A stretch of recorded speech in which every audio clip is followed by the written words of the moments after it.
अस्सलाम वालेकुम फ्रेंड्स, आज हम मेन वर्ब की सेकंड टाइप जिसे हम कहते हैं लिंकिंग वर्ब, आज हम उसको स्टडी करेंगे। इससे पहले हमने एक्शन वर्ब को स्टडी किया था और एक्शन वर्ब में हमने उसकी 4 टाइप्स का जिक्र किया था, जिसमें one is transitive verb and then intransitive verb और उसके बाद जो है regular verbs and irregular verbs. और हमने उन वर्ब्स में एग्जांपल्स की मदद से ये वाज़े किया था कि वो तमाम वर्ब्स जो सब्जेक्ट का एक्शन शो करते हैं, किसी एक्शन के होने या ना होने के बारे में हमें बताते हैं, वो तमाम वर्ब्स एक्शन वर्ब्स होते हैं। आज हम बात करेंगे लिंकिंग वर्ब के बारे में कि ये मेन वर्ब की ही एक टाइप है, लेकिन इस टाइप के अंदर हमें कोई एक्शन शो नहीं होता है, बल्कि जिस वर्ब का हम इस्तेमाल करते हैं वो हमें सब्जेक्ट के बारे में कुछ बता रहा होता है एक्सेप्ट इट्स एक्शन। सो एक एक्शन को छोड़ के बाकी एक सब्जेक्ट का एक नाउन के साथ या किसी क्वालिटी के साथ या किसी फ्रेज़ के साथ जो है कोई ना कोई रिलेशन शो कर रहा होता है। तो सबसे पहले हम कुछ एग्जांपल्स की मदद से एक्शन वर्ब और लिंकिंग वर्ब में डिफरेंस देख लेते हैं, ताकि हमें लिंकिंग वर्ब जो है उसको समझने में आसानी हो। इन the first example, he is cleaning his room. In this example he is subject of the sentence because the subject is doing an action. And what is the action of subject? Cleaning. Cleaning is the main verb, the main action of the subject he, and helping verb is used to express in which tense we are talking. So this is basically a present continuous tense. He is cleaning, के वो साफ कर रहा है। Now we can see here कि जो action of the subject है, क्या ये आगे ट्रांसफ़र हो रहा है किसी नाउन या प्रोनाउन पे? जी हाँ, बिल्कुल ये हो रहा है। And the noun pronoun is his room, कि उसके साफ़ करने का एक्शन जो है वो किस पे किया जा रहा है? हिज रूम पे। So we can say here he is the subject, cleaning is main verb, is है helping verb and his room is object of the sentence. So जो नाउन है वो सब्जेक्ट तब बनता है जब वो डूअर ऑफ द एक्शन होता है, जब वो कोई ना कोई एक्शन परफॉर्म करता है। और कोई भी नाउन या pronoun along with its possessive pronoun वो ऑब्जेक्ट तब बनता है जब वो कोई ना कोई एक्शन रिसीव करता है। तो हम देख सकते हैं इन द फर्स्ट एग्जांपल कि एक सब्जेक्ट ने एक एक्शन परफॉर्म किया किसी नाउन के ऊपर। तो जब आप अपना एक्शन किसी नाउन पे ट्रांसफ़र कर रहे होते हैं तो वो नाउन आपका ऑब्जेक्ट बन जाता है। And this verb is a transitive verb. हमने ये पढ़ा था कि जब भी कोई वर्ब जिसके बाद उसका डायरेक्ट ऑब्जेक्ट आ रहा होता है, हम उस वर्ब को ट्रांजिटिव वर्ब कहते हैं। तो अब यहाँ पर आप देख सकते हैं कि हम इस सब्जेक्ट के चूँकि एक्शन की बात कर रहे हैं, तो हम ये कह सकते हैं कि this verb is an action verb. जबकि सेकंड एग्जांपल में ही इज़ अ डॉक्टर, अब यहाँ पे आप देख सकते हैं ही इज़ द सब्जेक्ट के जिसके बारे में बात बयान की जा रही है। तो किसी भी सेंटेंस में जो पहला नाउन या प्रोनाउन है उसे हम सब्जेक्ट कहते हैं। उस सब्जेक्ट को छोड़ के उसके आगे हेल्पिंग वर्ब आ रहा है, मेन वर्ब आ रहा है, प्रेपोजिशन आ रही है, नाउन जो कुछ भी आ रहा है, उस पूरे हिस्से को हम प्रेडिकेट कहते हैं, क्योंकि वो पूरे का पूरा हिस्सा हमें सब्जेक्ट के बारे में इंफॉर्मेशन दे रहा होता है। इन द फर्स्ट सेंटेंस अगर हम ही की बात करते हैं तो अगर ही के बाद बाकी तमाम सेंटेंस हमें सब्जेक्ट के एक्शन के बारे में बता रहा है। In the second example he is a doctor, he को छोड़ के जो बाकी का पार्ट है जो कि प्रेडिकेट है वो हमें सब्जेक्ट के बारे में ही बता रहा है। अब इस सेंटेंस में अगर हम देखते हैं तो इसमें कोई एक्शन मौजूद नहीं है। ही इज़ अ डॉक्टर कि वो एक डॉक्टर है।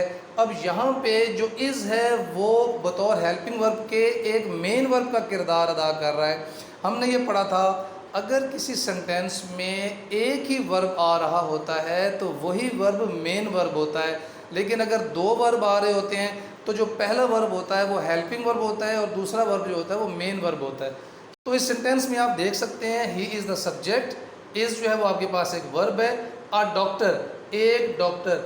अब हम ये देखते हैं कि क्या एक डॉक्टर जो है वो ऑब्जेक्ट ऑफ द सेंटेंस है या ऑब्जेक्ट के अलावा कोई नाउन है। ही इज़ अ डॉक्टर, अब चूंकि इस नाउन के ऊपर कोई एक्शन परफॉर्म नहीं किया जा रहा, rather a doctor is showing as an introduction of subject. इस सेंटेंस में द नाउन अ डॉक्टर जो है वो हमें ही का इंट्रोडक्शन दे रहा है, ही के बारे में बता रहा है कि वो क्या है। तो यहाँ पे जो डॉक्टर है वो एक ऑब्जेक्ट नहीं है, तो अगर वो ऑब्जेक्ट नहीं है तो फिर यहाँ पे डॉक्टर क्या है जो कि हमें सब्जेक्ट का इंट्रोडक्शन दे रहा है, सब्जेक्ट के बारे में हमें बता रहा है। तो हम ये कह सकते हैं इस सेंटेंस में हमें किस चीज़ का आंसर मिल रहा है, व्हाट इज़ सब्जेक्ट, कि वो क्या है, या हु इज़ सब्जेक्ट, कि वो कौन है। तो हम ये कह सकते हैं कि जब एक नाउन या प्रोनाउन या एक ग्रुप ऑफ वर्ड एक सेंटेंस में एक ऑब्जेक्ट के तौर पे इस्तेमाल नहीं किया जा रहा होता और वो उस सब्जेक्ट का इंट्रोडक्शन बता रहा होता है, तो हम ये कह देते हैं कि वो ग्रुप या ग्रुप ऑफ वर्ड जो है उसे हम सब्जेक्ट कॉम्प्लीमेंट कहते हैं। सब्जेक्ट कॉम्प्लीमेंट से मुराद ये है कि उस सेंटेंस में सब्जेक्ट को मुकम्मल करने वाला, सब्जेक्ट के बारे में हमें कुछ बताने वाला, उसकी स्टेट ऑफ बीइंग के बारे में बताने वाला, उसकी किसी क्वालिटी के बारे में बताने वाला, उसके किसी प्रोफेशन के बारे में, उसकी जो भी सिचुएशन है उसके बारे में हमें बताने वाला। तो इस केस में हमें कोई एक्शन नज़र नहीं आता, बल्कि आप एक नाउन के बारे में जानते हैं कि वो क्या है, वो कैसा है। You did not tell a lie. In this sentence, you is subject of the sentence. Did is as helping verb that we use in past indefinite tense. We have used not to make it negative sentence. And then form of verb tell कि you did not tell कि तुमने नहीं बोला। अब आप देख सकते हैं कि tell जो है उसके बोलने की तरफ इशारा कर रहा है। सो बोलना एक एक्शन का नाम है।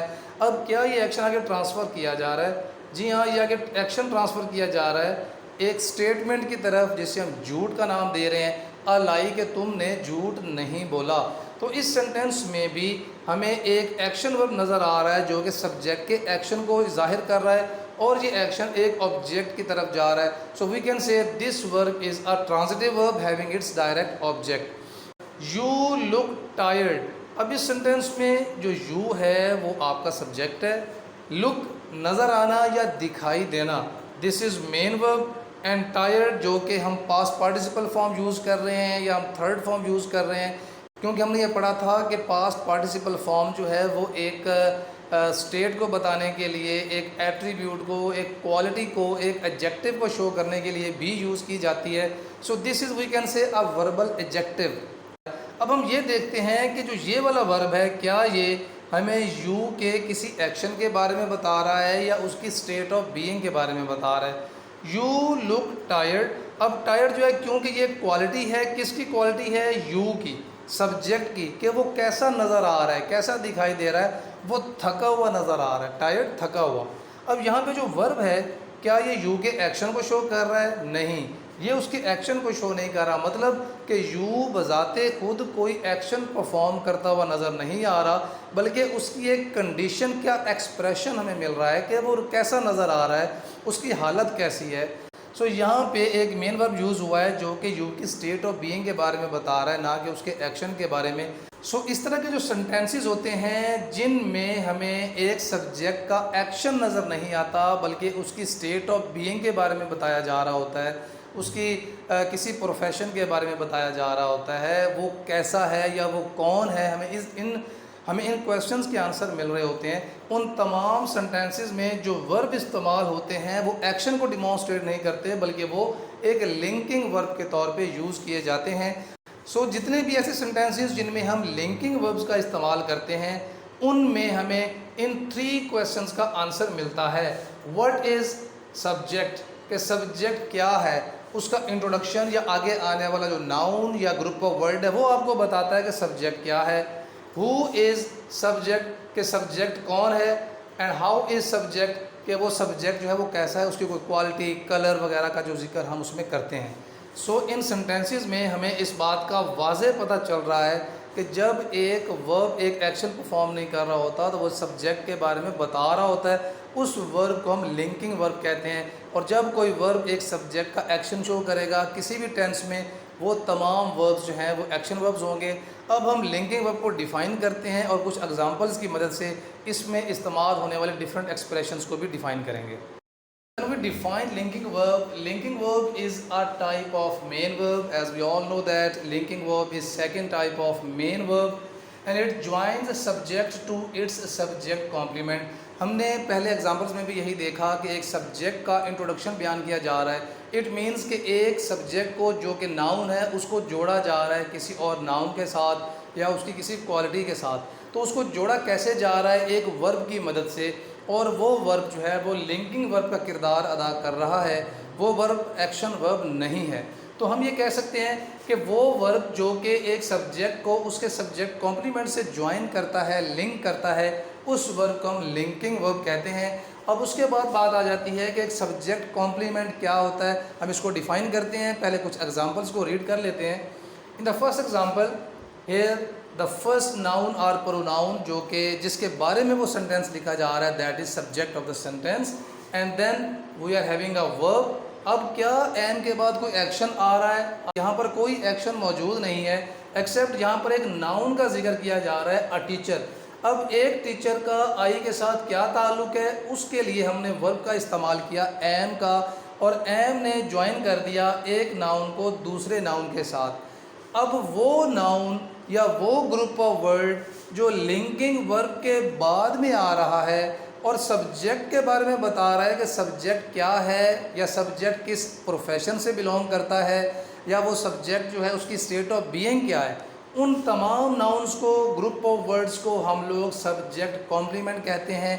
कि उस सेंटेंस में उस सब्जेक्ट को मुकम्मल करने के लिए जिन वर्ड्स का हम इस्तेमाल करते हैं, that all words are subject complement. Life is not a bed of roses, it is also a famous saying. Life जो कि एक सब्जेक्ट के तौर पे, एक नाउन के तौर पे आ रहा है, is not a bed of roses.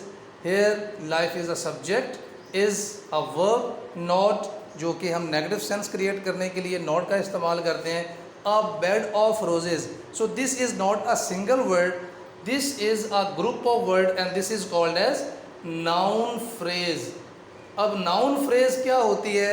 अगर हम एक सिंगल वर्ड नाउन के तौर पे लिखते हैं तो उसे हम नाउन कहते हैं, लेकिन अगर एक ही नाउन को उसके कुछ एट्रीब्यूट्स के साथ, कुछ एडजेक्टिव्स लगा के, एक दो वर्ड्स इंक्रीज करके हम एक नाउन को लिख लेते हैं, तो उस नाउन को हम नाउन फ्रेज कह देते हैं। इसको हम इंशाल्लाह कंप्लीट डिस्कशन में लेके जाएंगे इन आवर कमिंग लेक्चर्स। लेकिन यहाँ पे फॉर एग्जांपल अगर मैं ये कह देता हूँ business, business is a name, a good businessman, a good businessman, ये एक नाउन फ्रेज है। इसी तरह से हम ये कहते हैं अकाउंट, अकाउंट एक नाउन है। अ बैंक अकाउंट, ये एक नाउन फ्रेज है। तो जब आप एक नाउन को 2 या 3 वर्ड्स की मदद से डिमॉन्स्ट्रेट करते हैं, एक्सप्रेस करते हैं, तो उसे हम नाउन फ्रेज कहते हैं। मतलब वो नाउन की ही बात कर रही होती है, जस्ट उसमें 2 या 3 वर्ड्स का इजाफा हो जाता है। सो इस सेंटेंस में भी हमें लाइफ के बारे में बताया जा रहा है, उसके एक्शन को एक्सप्रेस नहीं किया जा रहा। A bed of roses, this is a group of words used as noun phrase and telling us about life, so we can say a bed of roses is also a subject complement जो कि हमें subject के बारे में बता रहा है। In the third example, you were sad last night, कि कल रात तुम परेशान दिखाई दे रहे थे या उदास थे। now here you is subject of the sentence, were is a verb, now sad, sad is the name of a quality, a state के आपकी कंडीशन कैसी थी, आप कैसे लग रहे थे, आप किस हालत में थे। सो सैड जो है वो सब्जेक्ट की एक क्वालिटी के बारे में बता रहा है, उसकी कंडीशन के बारे में बता रहा है। And last night is an adverb of time. So आपने उन वर्ड्स को देखना है जो कि सब्जेक्ट को इंट्रोड्यूस कर रहे हैं, सब्जेक्ट के बारे में कुछ इन्फॉर्मेशन मुकम्मल कर रहे हैं। सो यहाँ पे जो वर्ड हमने इस्तेमाल किया said, this is a subject complement. The fourth example, this task seems difficult to solve. This task, ये एक मुकम्मल सब्जेक्ट है कि ये काम। अब यहाँ पे देख सकते हैं, अगर हम यहाँ पर टास्क का वर्ड इस्तेमाल करते तो वो एक नाउन होता। दिस टास्क, ये एक नाउन फ्रेज बन गई क्योंकि हमने यहाँ पे एक डिमॉन्स्ट्रेटिव एडजेक्टिव का इस्तेमाल किया है।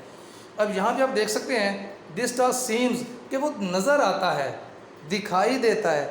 अब इस सेंटेंस में आप देख सकते हैं कि जो टास्क है वो खुद कोई एक्शन परफॉर्म नहीं कर रहा, बल्कि हमें ऐसा लग रहा है उस टास्क की कंडीशन को देख के, उस टास्क की क्वालिटी को देख के, उस टास्क की जो एक वेटेज है उसको देख के सीम्स के वो नज़र आता है डिफ़िकल्ट। अब जो डिफ़िकल्ट है वो एक क्वालिटी है उस टास्क के हवाले से, टू सॉल्व, हल करने के हवाले से, कि वो हमें मुश्किल नज़र आ रहा है हल करने के लिए। तो इस सेंटेंस में भी आपने एक वर्ड का इस्तेमाल किया जिसने एक सब्जेक्ट की क्वालिटी के बारे में बताया, उसको मुकम्मल किया।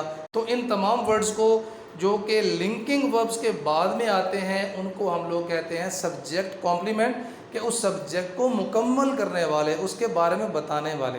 और इनमें हमने जिन वर्ब्स का इस्तेमाल किया है am, is, were and seems, ये हमें सब्जेक्ट के एक्शन के बारे में नहीं बता रहे, बल्कि ये एक लिंकिंग फंक्शन परफॉर्म कर रहे हैं, ज्वाइनिंग फंक्शन परफॉर्म कर रहे हैं, एक सब्जेक्ट को उनके किसी नाउन से या किसी न किसी क्वालिटी से ज्वाइन करने के लिए, जोड़ने के लिए। अब हम सब्जेक्ट कॉम्प्लीमेंट को डिफ़ाइन कर लेते हैं कि वो तमाम नाउन जो लिंकिंग वर्ब्स के बाद हम इस्तेमाल करते हैं उस सब्जेक्ट से जोड़ने के लिए, जो उनके बारे में हमें बताते भी हैं, तो उन सब्जेक्ट कॉम्प्लीमेंट की डेफिनेशन क्या है। What is a subject complement? Subject complement is a word, अगर हम सिंगल वर्ड का इस्तेमाल कर रहे हैं नाउन की फॉर्म में, एडजेक्टिव की फॉर्म में after the linking verb, then single word is a subject complement. और अ ग्रुप ऑफ वर्ड्स, अगर हम एक से ज़्यादा वर्ड्स का इस्तेमाल कर रहे हैं उस सब्जेक्ट को इंट्रोड्यूस करने के लिए, उसका लिंक जोड़ने के लिए, तो हम उस ग्रुप ऑफ वर्ड को भी सब्जेक्ट कॉम्प्लीमेंट कहेंगे। दैट इज़ यूज्ड और comes after the linking verb. Definitely जो ग्रुप ऑफ वर्ड या सिंगल वर्ड जो है हम इस्तेमाल करेंगे सब्जेक्ट कॉम्प्लीमेंट के तौर पे, वो वर्ब के बाद ही आएगा, क्योंकि वर्ब से पहले जो नाउन या प्रोनाउन मौजूद होता है हम उसे सब्जेक्ट कहते हैं, तो वर्ब के बाद जो नाउन या प्रोनाउन आ रहा है उसे हम सब्जेक्ट कॉम्प्लीमेंट कहेंगे। And it identifies the subject. Definitely जो हम नाउन या एडजेक्टिव जो कि सिंगल वर्ड या ग्रुप ऑफ वर्ड्स की फॉर्म में लिंकिंग वर्ब के बाद में आ रहा होगा, वो उस सब्जेक्ट को इंट्रोड्यूस करेगा, उस सब्जेक्ट की स्टेट ऑफ बीइंग के बारे में बताएगा। So definitely it will be easy with the help of a subject complement to identify the subject, के सब्जेक्ट उसमें कौन सा है, तो आपको डेफिनेटली ईजिली पता चल जाएगा। और ये आइडेंटिफिकेशन जो सब्जेक्ट कॉम्प्लीमेंट है, ये 2 फॉर्म्स में हमें देता है। फर्स्ट फेज़ में आपको सब्जेक्ट कॉम्प्लीमेंट की मदद से पता चलता है व्हाट इज़ अ सब्जेक्ट, जब आप एक सब्जेक्ट को किसी नाउन से जोड़ते हैं। For example, I am a teacher, मैं क्या हूँ, एक टीचर हूँ। आई एम अ डॉक्टर, मैं क्या हूँ, what am I am a doctor, कि मैं एक डॉक्टर हूँ। आई एम बिजनेसमैन, कि मैं क्या हूँ, what am I am a businessman, कि मैं बिजनेसमैन हूँ। सो हम एक नाउन या नाउन फ्रेज़ का इस्तेमाल करके एक सब्जेक्ट के बारे में बताते हैं कि वो क्या है। And in the second phase, how is subject, कि वो सब्जेक्ट कैसा है। तो जब एक सब्जेक्ट की किसी क्वालिटी के बारे में, एट्रीब्यूट के बारे में, उसके किसी करेक्टरिस्टिक के बारे में, उसकी किसी हालत को डिमॉन्स्ट्रेट करने के लिए हम किसी वर्ड का इस्तेमाल करते हैं with the help of some adjective. तो जब हम किसी एडजेक्टिव का इस्तेमाल करते हैं तो हम उस सब्जेक्ट की उस क्वालिटी के बारे में बता रहे होते हैं कि वो सब्जेक्ट कैसा है। So now we understand both of these two phases with the help of some examples. Friends, we have taken 4 examples to understand how subject complement tells us what is a subject and how is a subject. In the first example, I am a teacher. Here I is the subject, am is a verb, there is no action present in this sentence, only a noun or a pronoun is coming after the verb. So the verb will be linking verb and the word a teacher is a noun. So यहाँ पे I am a teacher, so we get the answer that what am I, के मैं क्या हूँ। so हमें इस sentence में identification of subject मिलती है। व्हाट इज सब्जेक्ट, के सब्जेक्ट क्या है। अ टीचर, एक टीचर है। दे लुक टेरिफाइड, कि वो डरे हुए नज़र आते हैं। Now here they is subject, look is a verb and terrified a past participle form used as an adjective. उनकी क्वालिटी के बारे में बता रहा है, उनकी हालत कैसी हो गई है। तो टेरिफाइड यहाँ पे एक एडजेक्टिव का काम कर रहा है, जिसे हम वर्बल एडजेक्टिव कहते हैं। यहाँ पे जो लुक है वो इस प्रोनाउन को, जो कि एक सब्जेक्ट के तौर पे आ रहा है, और इस क्वालिटी को आपस में जोड़ रहा है, ना कि दे का एक्शन डिमॉन्स्ट्रेट कर रहा है। सो लुक जो है यहाँ पर एक लिंकिंग वर्ब है और ये एक क्वालिटी है। तो जब आप एक सब्जेक्ट की किसी क्वालिटी के बारे में बताते हैं कि वो कैसा है, तो हमें सब्जेक्ट कॉम्प्लीमेंट किसका आंसर देता है, how is subject. So here terrified is subject complement. He is my friend, वो मेरा दोस्त है। He is subject, is a linking verb, और उसके बाद माई फ्रेंड एक नाउन आ रहा है। फ्रेंड का वर्ड यूज़ किया जो कि अब आपको सब्जेक्ट का इंट्रोडक्शन बता रहा है, सब्जेक्ट क्या है। So my friend is a subject complement. Your advice was very helpful. Here the subject is your advice, advice is a noun, your advice noun phrase बन जाएगा। Was linking verb, very helpful. अगर हम helpful की बात करते हैं तो helpful जो है वो एक क्वालिटी की तरफ इशारा करता है कि एडवाइस कैसी थी, बहुत मददगार थी, हमारे लिए बहुत सपोर्टिव थी। सो हेल्पफुल जो है वो आपको बताता है हाउ इज़ सब्जेक्ट, कि वो एडवाइस कैसी थी, how was the advice. So helpful मददगार थी, वेरी हेल्पफुल बहुत मददगार थी। We have added an adverb to express the adjective, और इस सेंटेंस में हमने वेरी का वर्ड इस्तेमाल किया जो कि एक एडवर्ब है। हम एडवर्ब का इस्तेमाल करते हैं किसी भी एडजेक्टिव की जो इंटेंसिटी है उसको बढ़ाने के लिए, उसके मीनिंग को मज़ीद क्वालिफाई करने के लिए। सो यहाँ पे हमने जो वर्ड इस्तेमाल किया है वेरी हेल्पफुल, ये एक सब्जेक्ट कॉम्प्लीमेंट है क्योंकि हमें ये बता रहा है हाउ इज़ अ सब्जेक्ट। तो आपको जब भी किसी सेंटेंस में एक्शन नज़र ना आ रहा हो, बल्कि उस सब्जेक्ट को मुकम्मल करने के लिए किसी नाउन की मदद से या किसी उसकी वर्बल एडजेक्टिव की मदद से उसका इंट्रोडक्शन बताया जा रहा हो या सब्जेक्ट के बारे में इंफॉर्मेशन दी जा रही हो, तो उन तमाम नाउन्स को जो लिंकिंग वर्ब के बाद में इस्तेमाल होते हैं उन तमाम को हम सब्जेक्ट कॉम्प्लीमेंट कहते हैं। So friends, it was today's lecture in which we have learned about what is a linking verb, how we can identify subject and linking verb in a sentence, and how are different words used as nouns or adjectives express the introduction of the subject, and they play the role of subject complement. And then we have defined subject complement and what are different questions which are expressed by subject complement. सो ये topic बहुत simple सा है, बहुत easy है। सो इंशाल्लाह next lecture में हम लोग उन तमाम वर्ब्स का जिक्र करेंगे जो कि लिंकिंग वर्ब्स के तौर पे यूज़ किए जा रहे होते हैं। और जब एक सब्जेक्ट कॉम्प्लीमेंट एक नाउन का इस्तेमाल करके या एक एडजेक्टिव की मदद से एक सब्जेक्ट को इंट्रोड्यूस कर रहा होता है, तो इन दोनों मोड्स को इंग्लिश ग्रामर में हम किन नेम्स के साथ डिफ़ाइन करते हैं और आगे फिर इंशाल्लाह इनकी फ़र्दर एग्जांपल्स भी देखेंगे। उम्मीद है आपको ये लेक्चर जो है पसंद आया होगा। इंशाल्लाह आपसे नेक्स्ट लेक्चर में मुलाकात होगी। Thank you so much and अल्लाह हाफिज़।